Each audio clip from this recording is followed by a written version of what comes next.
I'm Tahir Davids, also known as Jordan. I'm the Technical Director for NDT Tech Ops. My name's Renee. I'm the Managing Director for NDT Tech Ops, and I'm a proud Gunditji Mara woman from Victoria.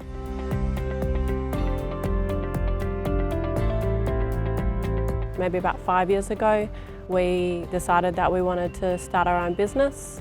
I was on maternity leave and my husband was working offshore. He'd built his career in non-destructive testing, and we thought, why not see if that would fit us?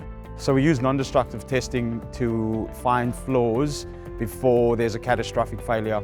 So this is a radiation bay. This is what we use to do radiography. And as you can see, there's some welds on the floor.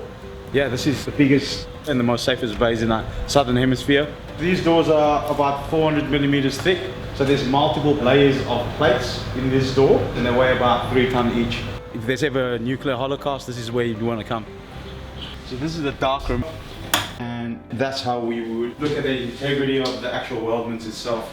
When I was working offshore, I did my own studies online on NATO accreditation. That was a massive achievement. Without NATO accreditation, we couldn't go after clients. We started out at home, so it was just us two. We didn't realise how difficult it was going to be to break into the market. We had one client and we were making only like $100 a month after taxes. So it was a big financial struggle for us, trying to understand who our clients were, what we could offer them. That was a massive challenge for us in the beginning. And things became really hard. We'd come to a road where we had 2 options. We decided to sell our car, sell our house, sell everything we had and pursue our dream. We had a burn that it was going to work, so we just thought, you know what, let's just risk it all.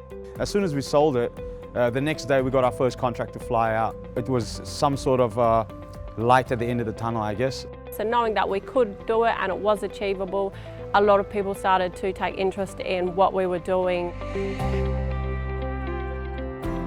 Roy invited us into oceaneering and we had a sit down with him, and he talked about the facility that they have in Jandakot here, and they have a lot of space. So we met NDT Tech Ops several years ago. The reason for that was to provide an opportunity for them to base themselves in a workshop and facilities.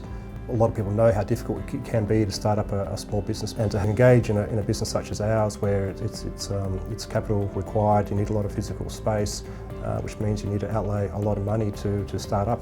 And secondly was to provide the opportunity for us to be able to work closely together. So the decision was made to allow NDT Tech Ops to come into our facility and work with us and use our space as a joint operating facility. And by having access to that facility, I believe gave them a springboard, so to speak, to set them up for success. And I believe the more we engage the market and communicate what we're doing, we're starting to see some real interest, and we're starting to see some buy-in. We had heard about Supply Nation, and we wanted to get registered with them, and ever since that process, I've actually had a really good relationship with Supply Nation. They're really great here in Perth, the way that they engage with the Aboriginal businesses and what they do have to offer. We met a few people and started getting into a few different trade shows and having a look around and meeting new people and kind of trying to find our place in this industry.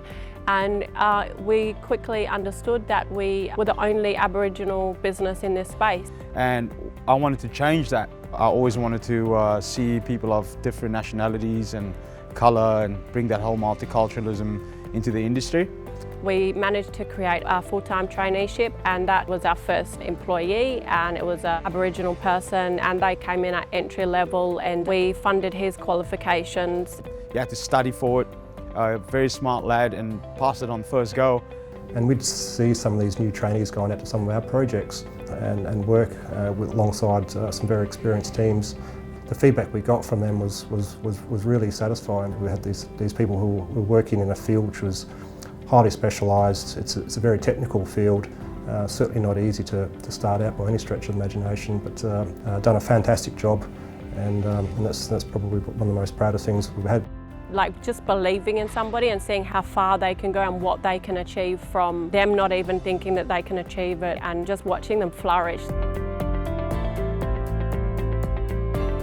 We We also sponsor Bina Sports. Adam Desmond is absolutely amazing human being for doing what he does. He loves basketball and he was helping a few kids to and from basketball, and he realised that there was a big issue with young Aboriginal kids just not even being able to get to a sport. They've grown from three kids to at sometimes 300 kids depending on the tournaments. They take competitions internationally, nationally and here.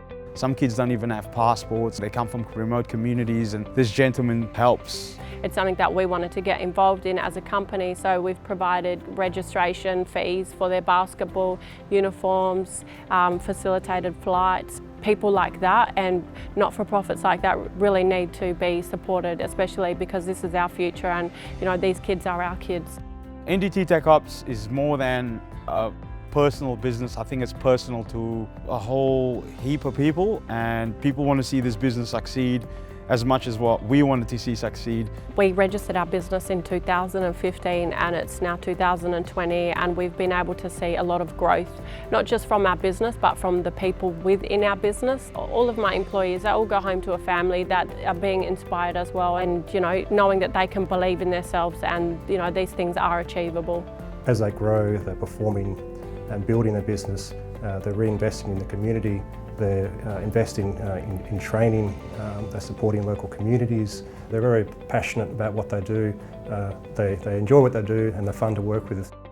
When you focus it on people and creating change and creating opportunity for people, that's something you want to wake up for. That's definitely the big driver for me and the reason why I do what I do and why I've continued to do what I do.